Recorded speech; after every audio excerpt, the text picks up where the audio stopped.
Eu estou com quase 42 anos e durante maior parte dessa vida, o meu ego sofreu muito, porque a minha mãe aqui, nessa experiência humana, ela não disse te amo. Eu nunca ouvi, na verdade, a minha mãe dizendo te amo pro meu pai, pros meus irmãos e nem pra mim.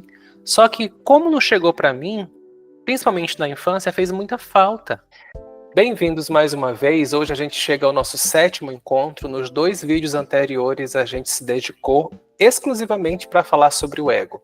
Então a gente aprofundou nesse tema por mais tempo, especialmente para atender aquelas pessoas que só ouviram falar sobre o ego e não entendem como é o mecanismo de funcionamento, qual é o objetivo dele, qual é a natureza do ego.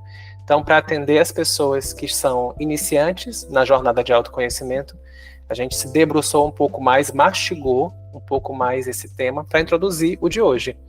Hoje a gente vai falar sobre a relação do ego com os nossos pais, com a nossa mãe e com o nosso pai. E aqui a gente tem uma imagem no fundo do encontro entre a água e o fogo. Isso é uma simbologia, é um símbolo da medicina chinesa, é o equilíbrio da vida. A água e o fogo. A gente não pode ser somente água, sentimento, nem somente fogo, ação e pensamento. A gente é um equilíbrio entre a razão e a emoção. A energia do fogo, ela é mais ativa, ela é ação ou reação. Ela é mais agressiva. A da água, ela é mais pacífica. Ela já vai controlar para que esse fogo não se alastre. E, por exemplo, a violência. A violência é um fogo descontrolado, onde a água não está controlando. Então a gente precisa ter, sim, a nossa reação, mas ela precisa ter uma mediação. Mas se eu não tenho fogo, eu fico muito passivo, submisso, fico só água, né? Muito maleável, muito impotente. Então percebe como é importante a gente dosar essas duas energias dentro de nós. E todas as pessoas têm elas duas. Homens e mulheres podem ser mais reativos, pavio curto, autodestrutivos ou destruir em volta. No momento de raiva, pode bater, pode se bater, pode ofender, pode criar muita confusão se ela não tiver dentro de si uma capacidade de autocontrole, de dizer respira, calma, abaixa esse fogo, controla essa reatividade. Homens e mulheres podem ter, devem ter isso, né? Essa capacidade de agir, mas também de se controlar. Então eu não posso dizer que o fogo é homem e que a água é mulher. Agora, que a gente pode ver de um modo geral, é que geralmente quem tem a energia do fogo mais ativa costuma ser o homem, ou os homens, costuma ser o nosso pai. É por isso que, de maneira didática, existe um paralelo, tanto na constelação familiar, na medicina chinesa, na psicologia, em várias linhas, tem uma ligação, e essa ligação, como eu falei, não é rígida. O nosso pai, as figuras paternas, as figuras masculinas têm a ver mais com o elemento fogo. A mulher é lunar, ela menstrua junto com os ciclos da lua, ela tem uma natureza de expressar com mais facilidade os sentimentos, né? Então ela é mais água, e é por isso que a gente liga, né, a mãe com o elemento água, as mulheres com o elemento água. Mas existem homens que são mais cuidadosos, são mais empáticos, são mais cuidadosos no sentido dos detalhes, né, que acolhem mais. Eu, por exemplo, dentro de casa, geralmente quem tinha o poder de decisão, de organizar as coisas, era a mãe, a minha mãe. Meu pai era o que colocava no colo, cantava música para eu dormir. Quem maternava a mim mesmo, quando era criança, era o meu pai. E tá tudo certo. Não tem regra. Hoje em dia a gente tem casais homossexuais. Então, 2 homens, 2 mulheres com um filho. Quem é o pai, quem é a mãe? Não existe isso. Agora sim, tem aquela pessoa que tem uma natureza mais paterna e tem aquela pessoa que tem a natureza mais materna. O ideal é que a gente tenha as duas em equilíbrio, mas tem sempre uma que ressalta mais. Tem sempre aquela pessoa, seja ela homem ou mulher, que tem uma capacidade mais de acolher, de proteger, de dar segurança, colo, de passar essa sensação de lar, de apoio emocional, de apoio afetivo. de dizer eu posso te ouvir, que ela trabalha mais esse mundo interno, que ela vai te ajudar a desenvolver o cuidado com o teu corpo, o cuidado com as tuas emoções, o cuidado com a tua mente, aquela pessoa que vai te ajudar a desenvolver, além do autocuidado, o amor próprio. E vai ter aquela pessoa que vai te ajudar a ir para o mundo. Depois que você já fez esse trabalho de base, que você já encontra esse suporte dentro de você mesmo, você vai para o mundo. É aquela pessoa que vai destravar em ti o teu espírito de desbravar, de explorar, de conhecer o mundo e aprender a lidar com essas normas, com esses desafios. É a pessoa que vai te ensinar a lidar com o outro. Então, a função materna são as habilidades que você vai começar a desenvolver para lidar com você mesmo e com aquilo que está mais próximo. A função paterna é aquilo que vai te ajudar a lidar com o mundo lá fora, com o outro, com o dinheiro, com o trabalho, com os negócios, e vai te dar a condição para você avançar. O fogo avança. Então, se você não tem um fogo forte, não tem como progredir e avançar. Mas não é o fogo que queima, é o fogo que expande e que transforma a sua vida e a vida do outro. E sim, se você não tem essas habilidades desenvolvidas em você, você precisa aprender a fazer isso agora. É possível. Tá com a lição atrasada? Tá, porque o ideal seria entre os 0 e 7 anos e ao longo da vida. Mas ainda assim é possível. O que você não pode fazer é ficar esperando que a vida, ou que seu pai, ou que qualquer pessoa venha fazer isso por você, ou venha consertar os erros do passado. O que você não pode fazer é exigir, é controlar, julgar, né, reclamar, não vai resolver. Ou seja, ou você fica na sofrência, ou você agora chega na energia da resolução, a energia do vai fazer, do fogo, mas sem ódio e sem querer raiva, rebeldia, vingança, nada disso. Mediado pela sua água. Você vai agora fazer por si o que não foi possível antes. Porque quem deveria fazer só fez o que deu conta. E que você precisa, água, compreender. Naquele momento, com as condições que essas pessoas tinham, seu pai e sua mãe, não conseguiram desenvolver em você o autocuidado, o autoafeto, porque eles não tinham e porque eles não receberam. Olhe com compaixão. Será que meu pai, minha mãe, meus cuidadores, eles receberam afeto? Será que eles receberam um direcionamento? Vai, eu tô aqui. Será que quando eles caíam tinha alguém criticando, julgando, brigando? Ou tinha alguém incentivando? Levante, você é capaz. Confie. Olha, você é capaz. Está ali desenvolvendo o senso de autoconfiança. E aquela voz que chega assim, vai. Aquela função paterna que vai que vai dar certo. Mesmo com medo, vai. Será que eles receberam isso? Então, antes do nosso ego exigir, cobrar, reclamar, a gente precisa compreender que o acesso a essas informações não estava disponível lá no passado. E que se por algum motivo não desenvolveram em você porque estavam querendo te proteger, quando na verdade estavam te incapacitando para a vida, ainda assim foi por amor.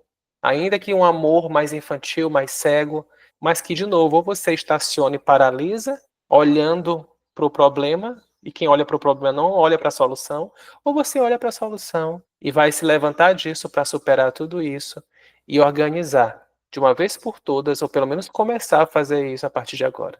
Então, geralmente, a nossa função mãe de si mesmos, a gente aprende com a nossa própria mãe. Porque o universo da mãe, o universo materno, a gente experimenta com aquela pessoa que protegeu a gente dentro dela mesma. A sensação de ninho, de amparo, de segurança, conforto, quentinho, a gente experimentou com quem? Com uma mulher.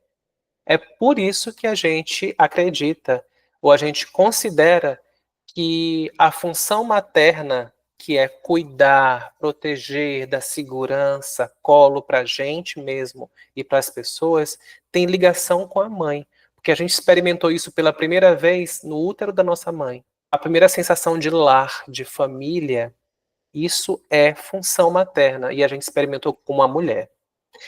E geralmente, quando a gente vai experimentar a saída do ninho para ir para o mundo, geralmente é o homem. Porque o homem, ele tem uma natureza mais externa. É quem se comunica com o outro, é quem desbrava, é quem abre caminho.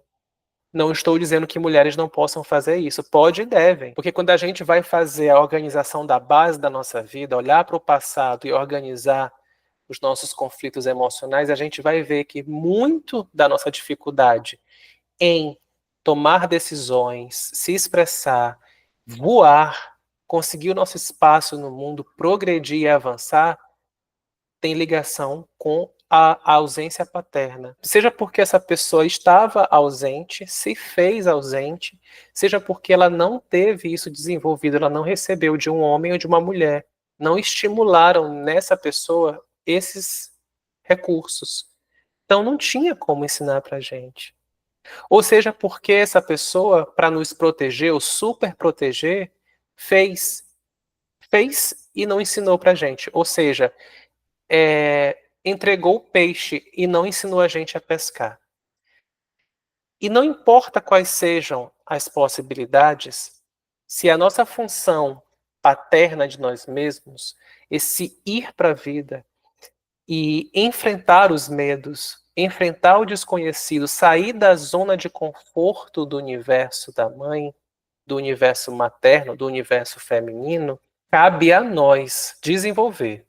Com relação ao universo materno, tem a ver com o nosso mundo interno e o nosso mundo pessoal. O que é isso? Dá alimento, dá descanso, sono, água, toda a questão de autocuidado com o corpo, atividade física, momento de descontração e prazer, tudo isso é o universo feminino. Autocuidado e amor próprio tem a ver com o universo feminino, materno, com a função mãe de nós mesmos.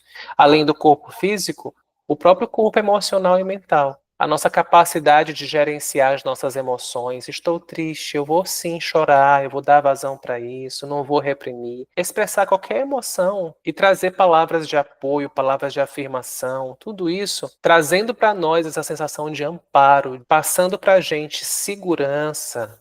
Tudo vai ficar bem, respira, isso vai passar, eu estou contigo, isso tudo é uma função mãe de nós mesmos. A gente precisa desenvolver. E se isso a gente não recebeu, possivelmente quem estava ali para fazer a função materna, que geralmente é a nossa mãe, ou ela estava ausente, ou ela se fez ausente, ou ela não tinha isso desenvolvido nela porque ela não recebeu das figuras maternais. Que com certeza se ela tivesse, ela passaria para você. Eu estou com quase 42 anos e durante maior parte dessa vida, o meu ego sofreu muito, porque a minha mãe aqui, nessa experiência humana, ela não disse te amo. Eu nunca ouvi, na verdade, a minha mãe dizendo te amo para o meu pai, para os meus irmãos e nem para mim. Só que como não chegou para mim, principalmente na infância, fez muita falta. É como se o meu ego sentisse que não fosse importante. E olha que a minha mãe demonstrava de outras formas que amava. Ela era a dona de casa, a que cozinhava, a que perdia a noite de sono, a que fazia o papel do ninho, mas essa coisa mais maternal, mais afetiva, ela não tinha. E só depois de muito tempo eu descobri por quê. Porque ela não recebeu. A mãe dela, a minha avó, também nunca disse para ela te amo. A minha bisavó não disse para minha avó te amo. E olha só a questão sistêmica, você que é da visão sistêmica, como vai passando de geração em geração. Mulheres que não receberam afeto. A minha bisavó possivelmente não ouviu da mãe dela. Então já é um problema transgeracional, de várias gerações. E só a minha mãe agora, depois de um tempo, acho que ela também, dentro da terapia, ela começou a destravar esses bloqueios.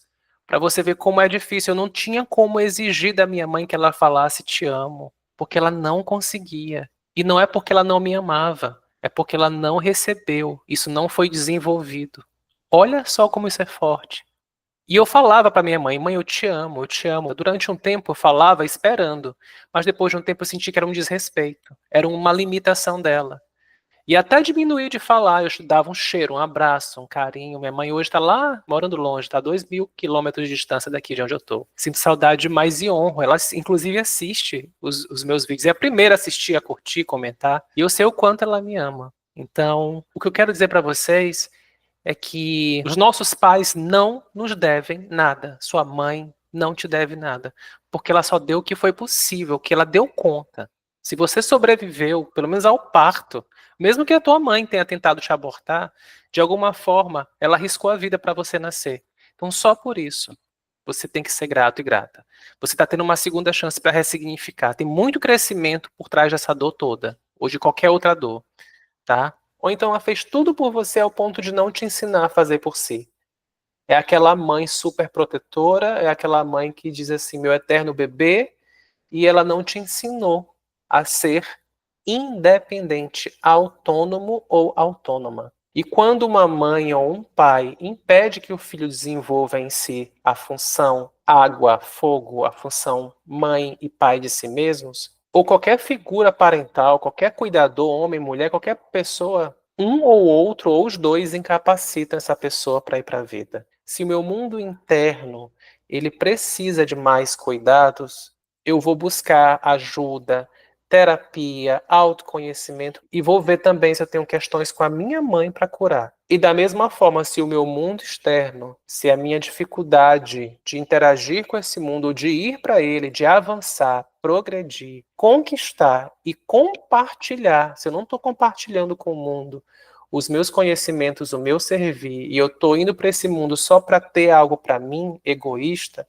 eu preciso olhar para essas questões, buscar também autoconhecimento, aprofundar nisso tudo e também olhar a minha relação com o meu pai. Porque não tem como a gente chegar no eu sou, no eu consciência, no eu espírito, com esse monte de coisa desorganizada, porque existe muito barulho, muito tumulto. Eu não consigo passar para a próxima etapa se eu não organizei a anterior, que é a base.